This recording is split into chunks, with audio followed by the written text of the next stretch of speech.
Hello and welcome back to our channel.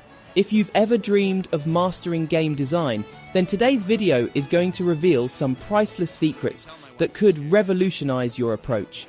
We're delving deep into the wisdom of Mark Rosewater, the mastermind behind the design of Magic: The Gathering. He's compiled 20 indispensable lessons from his experience in game design, and we'll be sharing them with you. This knowledge isn't just for novices, it's for everyone, from beginners to industry veterans. Ready for your game design mastery? Let's dive in!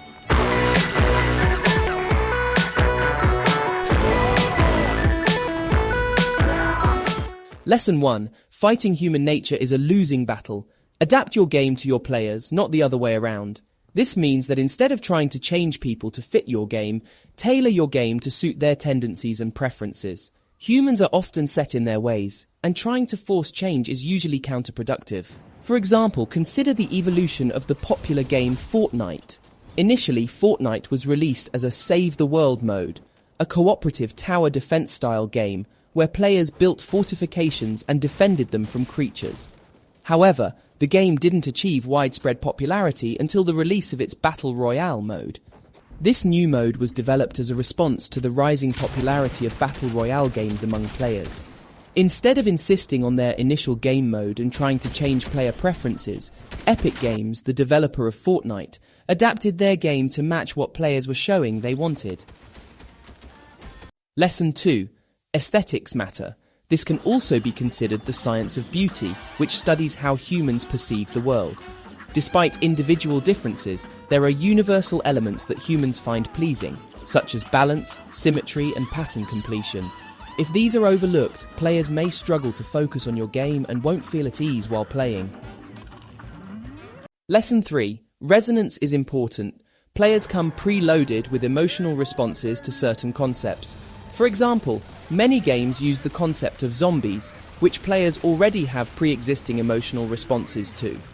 Don't shy away from incorporating these pre-existing elements into your game, as they can enrich the player's experience. Lesson 4. Make use of piggybacking. Leverage pre-existing knowledge to front-load game information and simplify the learning process. For example, in Plants vs. Zombies, the creators used plants because it's universally understood they can't be moved, while zombies are known to move slowly. This application of existing knowledge makes the game clearer and more accessible from the start. Lesson 5. Don't confuse interesting with fun. Intellectual stimulation and emotional stimulation are distinct. While it's good to engage players on an intellectual level, your primary focus should be stirring their emotions. Humans are emotional beings, and they'll often recall the emotional responses elicited by a game over the intellectual ones. Take the Game Portal as an example. Its complex puzzles offer intellectual stimulation, but it's the humorous dialogue and engaging atmosphere that create a truly fun and memorable experience for players. Lesson 6. Understand what emotions your game is trying to evoke. Ask yourself what emotional response you aim to elicit from your players. Continually question, what impact will this game choice have on the player experience? If it doesn't contribute to the overall experience, it should be set aside. Every element of the game must serve to enhance the emotional journey you're striving to create. For instance, consider the game Journey by That Game Company. The developers deliberately designed the game to evoke emotions of awe, solitude, and wonder. Each design element, the expansive desert landscapes, the soaring music, the absence of dialogue, all were chosen to enhance this emotional narrative. The game didn't include any complex combat system or competitive elements because these would not contribute to the feelings of tranquility and wonder they intended to evoke. Instead, player interaction was designed around cooperation and connection, promoting a sense of togetherness and shared experience. This dedication to emotional resonance turned Journey into a powerful, unique gaming experience. Lesson 7. Allow the player the ability to make the game personal. The human brain tends to equate familiarity with quality. This is because we instinctively trust and prefer what we know. Therefore, the more a player can personalize a game to align with their preferences, the more positively they will perceive it. This is where player choice becomes essential. By offering choices, you increase the chances that players will find something familiar and appealing. Familiarity translates into perceived quality and personal connection, leading to a more rewarding game experience. A great example of this is the enduring popularity of games like The Sims. With its expansive customization options and vast array of choices, The Sims allows players to tailor the game environment to their liking. The ability to influence and personalize everything from the characters' appearances to their lifestyles and even their houses fosters a strong personal connection, thereby significantly enhancing player engagement and satisfaction. Lesson 8. The details are where the players fall in love with your game.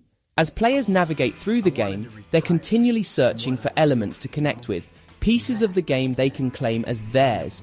It's these details that matter most, as players often form bonds with specific nuances in the game.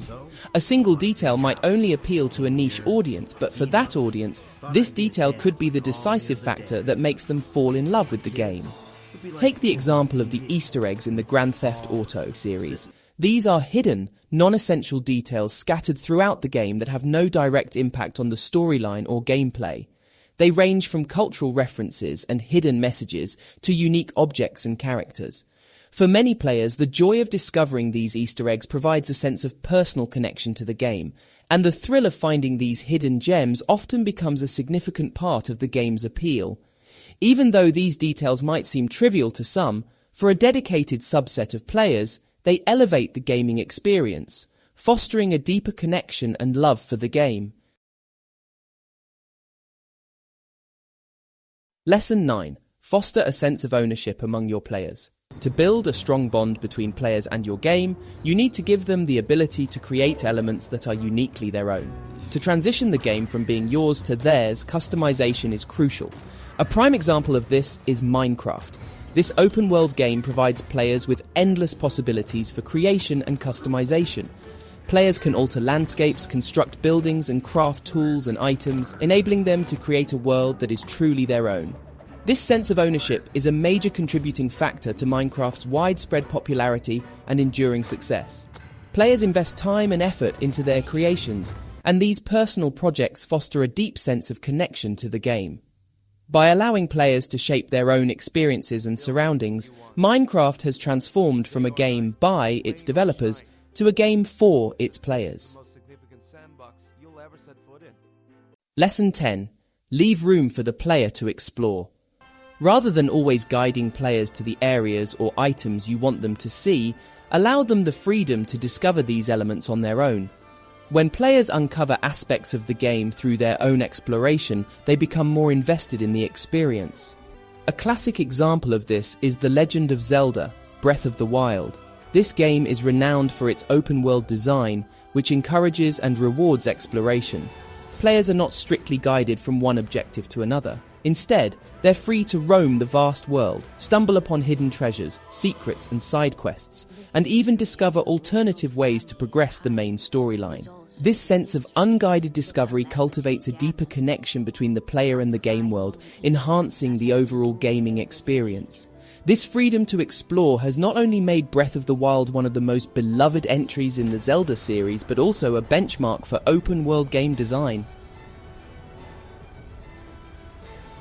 And with that, we wrap up the first half of our exploration into Mark Rosewater's 20 vital lessons for game design.